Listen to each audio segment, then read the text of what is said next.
جیسے ہی تیسرا دن آتا ہے تمہاری قبر کی زندگی کا، جب 3 دن گزرتے ہیں تمہاری ناک کے ذریعے سے پیٹ کی چیزیں باہر آنے لگتی ہیں، ناک اور منہ سے نکلنے لگتی ہیں، اور 40 دن تو بہت دور کی بات ہے۔ جسموں کا خیال کرتے ہو، میں تمہیں بتاتا ہوں اس جسم کی حیثیت کیا ہے۔ یہ جو چمڑی ہے اس کی حیثیت کیا ہے، یہ جو گوشت پوست ہمارے جسموں پر ہے اس کی حیثیت کیا ہے پتہ ہے تمہیں؟ اس کو سجانے کے لیے عورتیں 2-2 گھنٹہ شیشے کے پاس کھڑے ہو کر میک اپ کرتی رہیں۔ ہم عورتوں کی طرف سے یہ میک اپ، لالی پاؤڈر اور کنگھیاں بالوں کو سجاتے رہے، اور تم اپنی باڈی کو بناتے رہے جیم میں جا کر کے۔ اب اس جسم کی حیثیت سنو، جس دن روح نکلی تمہارے جسم سے اور جب جنازہ لے جایا گیا، قبر میں تمہارے سب سے عزیز لوگ رکھ کر کے آتے ہیں، تختیاں قبر کی بند کر کے آتے ہیں، اتنی چھوٹی قبر کہ کروٹ لینے کی بھی جگہ نہیں ہوتی، ہاتھ پھیلانے کی بھی جگہ نہیں ہوتی۔ آج اپنے پلنگ پر سو کر کے دیکھو، کسی کا ہاتھ ٹچ ہو رہا ہے تو نیند نہیں آتی، لیکن قبر میں اتنی تاریک جگہ پر، چھوٹی سی جگہ پر، تنگ جگہ پر چھوڑ دیا جاتا ہے کہ مردہ کروٹ بھی نہیں لے پاتا، پھر پلس اس کو اوپر سے نیچے سے پیٹ سے باندھ کر کے رکھ دیا جاتا ہے۔ تمہیں پتا ہے اب حکما نے جو لکھا ہے وہ سنو بزرگوں نے، جیسے ہی تیسرا دن آتا ہے تمہاری قبر کی زندگی کا، جب 3 دن گزرتے ہیں تمہاری ناک کے ذریعے سے پیٹ کی چیزیں باہر آنے لگتی ہیں، منہ کے ذریعے سے انتڑیاں یا جو بھی اندر کا لیکویڈ ہے سب باہر آتا ہے۔ 5ویں دن کان کے اندر سے بھیجا نکلنے لگ جاتا ہے۔ یہ جو بھیجا سر کے اندر ہے وہ ختم ہو کر کے سڑ کر کے پیپ کی شکل میں کانوں سے باہر آنے لگ جاتا ہے۔ ناک اور منہ سے پیٹ کی چیزیں، کلیجہ، خون بن جاتا ہے، دیگر چیزیں سب کان اور ناک اور منہ سے نکلنے لگتی ہیں، اور 40 دن تو بہت دور کی بات ہے، 8ویں دن اس کا پیٹ پھٹ جاتا ہے، پیٹ پھولتے پھولتے پھٹ جاتا ہے، اور جیسی پیٹ پھٹتا ہے قبر میں کیڑے پیدا کیے جاتے ہیں۔ تم 1000 کوشش کر لو لیکن وہ کیڑے اسی کے لیے پیدا ہی کیے جاتے ہیں، ان کی غذا ہے۔ وہ ناک سے نکلا ہوا گودا، منہ سے نکلا ہوا گودا کھانے کے لیے کیڑے جمع ہو جاتے ہیں، پورے جسم پر طاری ہو جاتے ہیں۔ پیٹ جب پھٹ جاتا ہے تو اتنی شدید تعفن والی بو آتی ہے کہ قبریں بند ہوتی ہیں، ورنہ کئی لوگ صرف بو سے بیمار ہو جاتے ہیں، کئی لوگ۔ اور یہی ہمارے جسم کی حیثیت ہے، یہی ہمارے جسم کی حقیقت ہے۔ اور چند دن گزر جاتے ہیں کہ اس کی آنکھوں کی پتلیاں لٹک کر کے باہر نکلتی ہیں، اس کی آنکھوں کی پتلیاں باہر آ جاتی ہیں اور گڑے پڑ جاتے ہیں۔ اب جو جسم کے اوپر موجود گوشت ہے اس کو چونٹیاں، مکوڑے اور کیڑے کھانے لگ جاتے ہیں، کھاتے کھاتے 2-3 مہینے کے اندر اس کو صرف اور صرف ڈھانچے کی شکل چھوڑ دی جاتی ہے، ہڈیاں باقی رکھی جاتی ہیں۔ جن بالوں میں تم کنگھیاں کرتے ان بالوں کی جڑوں میں پیپ پیدا کیا جاتا ہے، ہر بال کی جڑ پیپ بہاتی ہے۔ اور جن چہروں پر تم پاؤڈر لالی لگا کر کے اس کو سجایا کرتے آئینے میں کھڑے ہو کر، ان چہروں پر اللہ تبارک و تعالیٰ ایسی جھریاں پیدا کرتا ہے۔ یہ تو عام لوگوں کی بات، اور اگر گنہگار ہیں تو ان کے چہروں پر بچھو چھوڑ دیے جاتے ہیں، بچھو چھوڑ دیے جاتے ہیں۔ کئی لوگوں کی قبروں پر سانپ ان کی ناک کو ڈستے رہتے ہیں اور ان کا گودا پیتے رہتے ہیں۔ سانپوں کا عذاب، بچھوؤں کا عذاب، یا قبر کے عذاب کے ساتھ یہ جسم گلا دیا جاتا ہے، ہڈیوں کے سوا کچھ نہیں باقی رہتا۔ تم کیا سمجھتے ہو مرنے کے بعد احساس نہیں ہوگا؟ مرنے کے بعد ہر درد کا احساس دگنا کر دیا جائے گا۔ آج زندگی میں جتنا تمہیں چونٹی کاٹنے سے درد ہوتا ہے، مرنے کے بعد یہ درد 10 گنا زیادہ بڑھ جائے گا، تمہیں اور درد ہوگا، اور درد ہوگا۔ یہی جسم جو کیڑوں کی غذا بن گیا، کفن ختم ہو گیا، ہمارے جسم میں پیٹ کا گودا باہر آ گیا، آنکھوں سے کانوں سے ساری چیزیں لیکویڈ ختم کر دی گئی، بھیجا کانوں سے بہ کر کے نکل آیا، بچا کیا ہمارے پاس؟ جس جسم کو ہم سجاتے رہے، سنوارتے رہے، اس پر ہزاروں پیسے بہاتے رہے، یہ جسم 40 دن کے اندر کیڑوں کی غذا بن گیا، سب ختم ہو گیا۔ میرے عزیزو، ہر انسان کے جسم کے ساتھ قبر یہی کرتی ہے، قبر دباتی الگ ہے، کیڑوں کا عذاب الگ ہے، بچھوؤں کا عذاب الگ ہے، لیکن یہ سب کے لیے احکام نہیں۔ کچھ وہ بھی جنازے ہیں جب یہاں سے جاتے ہیں تو ہزاروں کی آنکھوں میں آنسو چھوڑ کر جاتے ہیں، ہزاروں کی دلوں کی دھڑکن بن کر کے جاتے ہیں۔ ان کے جنازے جب جاتے ہیں تو اللہ کے ملائکہ بھی، فرشتے بھی ان کے جنازے کو اٹھانے کے لیے زمین پر آتے ہیں۔ یہ کون لوگ ہیں؟ جو اپنے سینوں میں عشق مصطفیٰ کی شمع روشن کیے ہوئے تھے. جینا چاہتے تو مصطفیٰ کے لیے، مرنا چاہتے تو مصطفیٰ کے لیے. فاضل بریلوی نے کیا خوب کہا، لحد میں عشق رخ شہ کا داغ لے کے چلے، اندھیری رات سنی تھی چراغ لے کے چلے. جب قبر میں جاتا ہے ایک عاشق رسول، اسے رکھا جاتا ہے، کفن اس کا بھی ہے، جسم اس کا بھی ہے، لیکن فرشتوں سے بھی کہا جاتا ہے اسے آہستہ سے جگانا، محمد عربی کا غلام ہے، رسول پاک کا وفادار ہے. اور کیڑوں کا اس کے جسم کو کھانا تو دور کی بات، فرمایا گیا قیامت تک اس کے کفن کو بھی میلا ہونے نہیں دیا جاتا. نہ تمہاری آنکھ سے، نہ تمہارے ناک سے، نہ تمہارے چہرے سے کوئی گودا باہر آتا ہے، کچھ نہیں میرے عزیزو. جسم تر و تازہ سلامت رکھا جاتا ہے. 1000 سال کیا 10,000 سال گزر جائیں، حوادث زمانہ بھی آئیں، لیکن اس کی قبر میں اس کا جسم سلامت رکھا جاتا ہے. اب تمہارے ہاتھ میں فیصلہ ہے کون سا جسم بنانا چاہتے ہو، وہ جو کیڑوں کی غذا بن جائے، یا وہ جس پر فرشتے بھی اتر کر سلام بھیجیں. میں نے خود میرے مرشد گرامی کے جنازے میں حاضری تھی.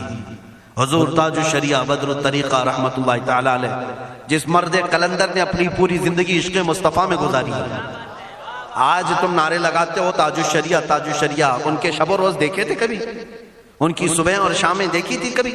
بہت پیر ہوں گے جو باہر پیر ہوں گے، اندر پیر ہوں گے، لیکن تاج الشریعہ کو میں نے اندر بھی دیکھا ہے، باہر بھی دیکھا ہے. آنکھیں بند بھی ہوتی، آنکھوں سے اگر کوئی چیز نظر بھی نہیں آ رہی ہوتی، تب بھی اتنا خیال ہوتا کہ کہیں سطر تو نہ کھل گیا ہو، کہیں پائجامہ اوپر تو نہیں ہو گیا ہو.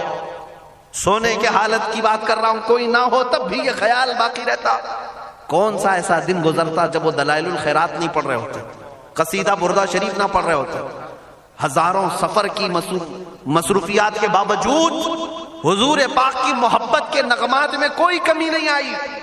لیکن میں آج آپ کو ایک بات بتا دوں، جب انتقال ہوا وہ جمعہ کی شام تھی، اور ہمارے مردوں کو 6 گھنٹے 10 گھنٹے میں ہم کو قبرستان سپرد کرنا پڑتا.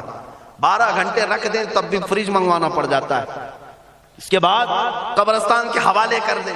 میرے مرشد گرامی کے انتقال کے بعد 48 گھنٹے رکھے گئے تھے، 48 گھنٹے رکھے گئے، اور اس کے بعد جنازے پاک کو غسل دے کر لایا گیا. یہ فقیر قادری جنازے کی گاڑی میں شریک رہا، حضرت کے قدم پکڑ کر کے میں قبر تک رہا. میں آپ کو صرف اس لیے یہ بات عرض کر رہا ہوں کہ جب گاڑی جنازے کی چلتی تھی، میں نے زندگی میں بھی حضرت کے ہاتھ پکڑ کر کے ادھر ادھر چلایا. حضرت کے ساتھ جب جانا ہوتا تو بازوؤں کو ہم تھامے ہوتے، ہم کیا چلاتے، ہمیں وہ خود چلا رہے ہوتے، لیکن یہ ہم برکت کے لیے پکڑے ہوتے. جو نرم و ملائم جسم تھا، میں نے وفات کے بعد جنازے میں کھڑا ہو کر کے دیکھا، قدموں کو پکڑ کر، نہ نرمی میں کمی آئی، نہ ملائم ہونے میں کوئی کمی تھی. اور جب گاڑی آگے چلتی تھی،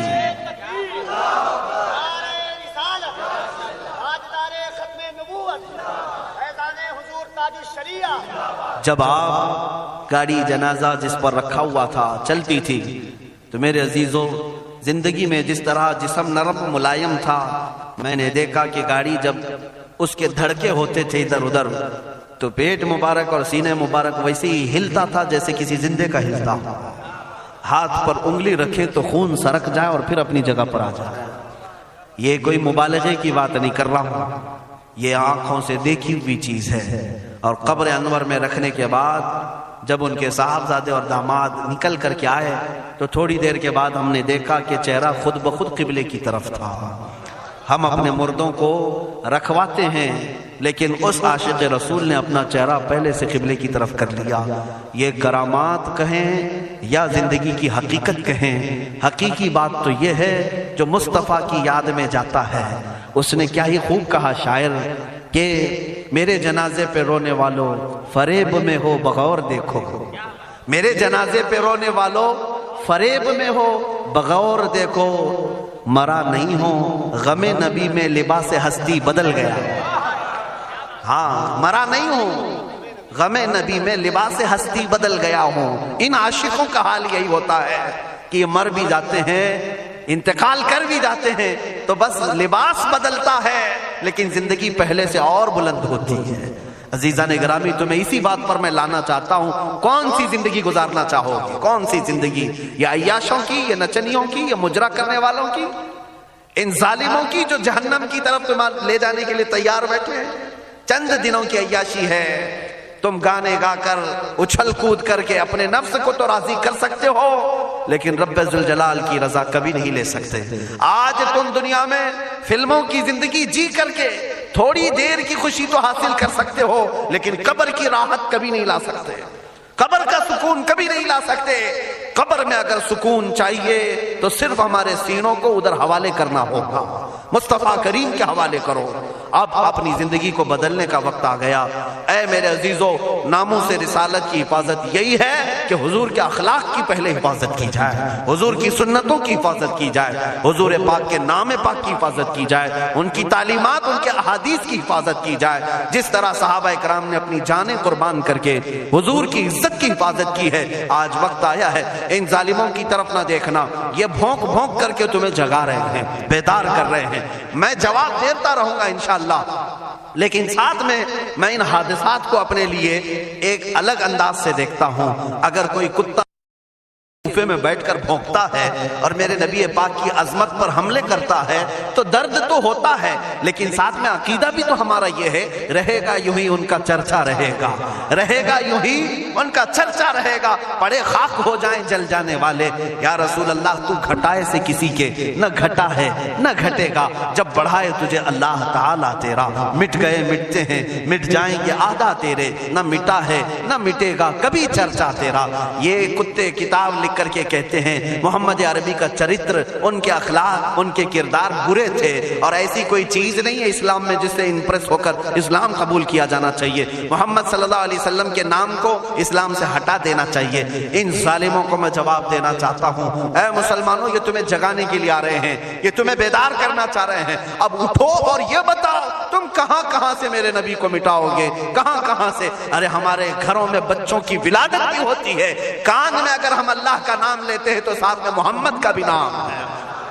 ہمارے بچے جس دن اس دنیا میں آتے ہیں، اذان ان کے کانوں میں دی جاتی ہے تو اللہ کے نام کے ساتھ محمد کا نام بھی آتا ہی ہے۔ ہماری اذانیں، ہمارے نماز کو بلانے والی آوازیں، تم کیا مٹا پاؤ گے محمد عربی کے نام کو؟ یہ ہزاروں نہیں کروڑوں اذانیں بار بار دن میں دے دے کر کے یہ بتاتی ہیں کہ تم واللہ محمد عربی صلی اللہ علیہ وسلم کا ذکر تم کبھی الگ نہیں کر سکو گے۔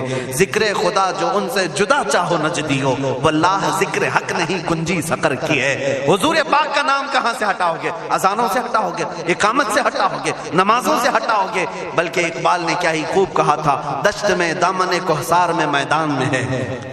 کہاں ہے یہ نام؟ دشت میں دامن کوہسار میں میدان میں محمد ہے، بحر میں موج کی آغوش میں طوفان میں محمد ہے، چین کے شہر مراکش کے بیابان میں محمد ہے، اور پوشیدہ ہر مسلمان کے ایمان میں محمد ہے۔ میں نے یہ تبدیل کر کے اسی لیے پڑھا ہے کہ ہر جگہ محمد ہے۔ رسول پاک صلی اللہ علیہ وسلم کو تم کہاں سے ہٹاؤ گے؟ ہمارے کروڑوں کی زندگیاں اس نام پاک پر قربان، اس نام پاک پر قربان۔ ان ظالموں کو یہ بات بتا دینا، اس نام پاک پر اللہ نے نقطہ تک نہیں رکھا ہے۔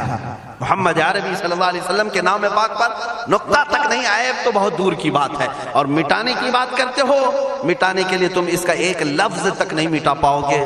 محمد عربی اس عظیم ہستی کا نام ہے جس کی جڑیں تحت الثری میں ہیں، جس کی شاخیں اوج ثریا پر ہیں۔